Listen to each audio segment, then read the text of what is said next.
Sana sila madali. Mamaya ay ipakita mo sa akin ang mga naipinta mo kakapin. Ako ay papakita ko sa videos. Kasi hindi lang nga sila naman. Susundin mo. Susundin din sa sila. Ha? Ano ba yung Ha? ano ba yung Alam mo yung search mo last sem ng enrollment. sige, susundin mo. Susundin mo yung sasama ko ang mga lalaki. Para naman, hindi ka na nakinggan pa. Baka kasi laro pa babae nilang matutunan sa'yo.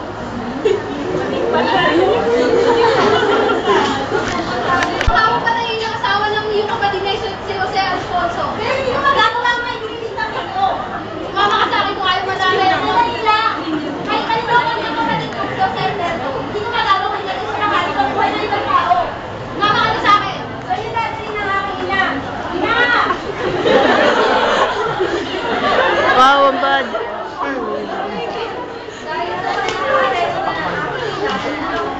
Tutunan ko ang pagkakas dahil lang sa pagkain ng kabayo, nagwala nila magaganti. Bakit si Chidora pa?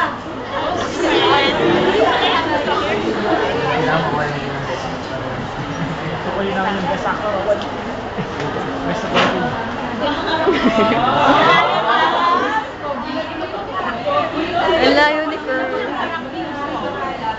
Ay, hindi ko kayo magbibigay ng pagkain. Huwag mo na ginagawa dito kanina. Ito ka na magandang mong araw na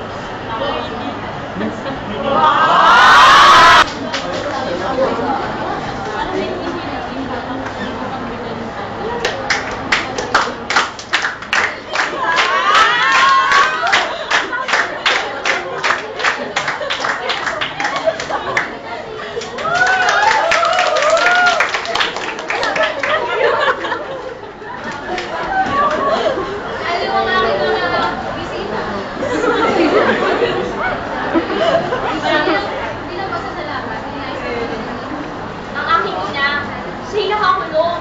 Nice to the silence siya. Siya yung makalaya. Sige. Kung makalaga.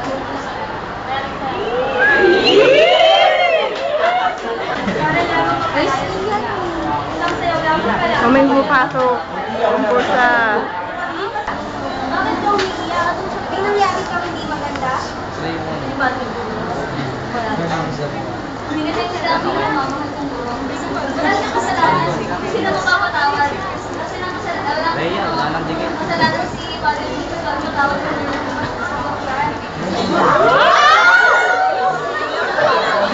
Hindi ako masyado. Hindi ko makakalimutan na kahit sa sandaling pagkakataon lang, paghihirap at mga sasakripisyo ng ating pamilya, ay tinulog sa inyo kung makapag-aral ako dito. Ikaw na lang sa kalabawasan sa buhay ng ating pamilya, kung magpapaaral nila inalagay sa akin. Ang gusto itong pinagsasabi. At nais kong malaman mo, na gusto ang magtapusin na ang lahat ng sakripisyo. Sana ay makahanap ko ng paraan upang suportahan ang aking pamilya. Hintayin ninyo ang aking ito sa pagbabalik ng Diyos. Pinapangako ko na matapos na ang iyong araw kayo. Kayo, ako ay ubos na nagpapasalamat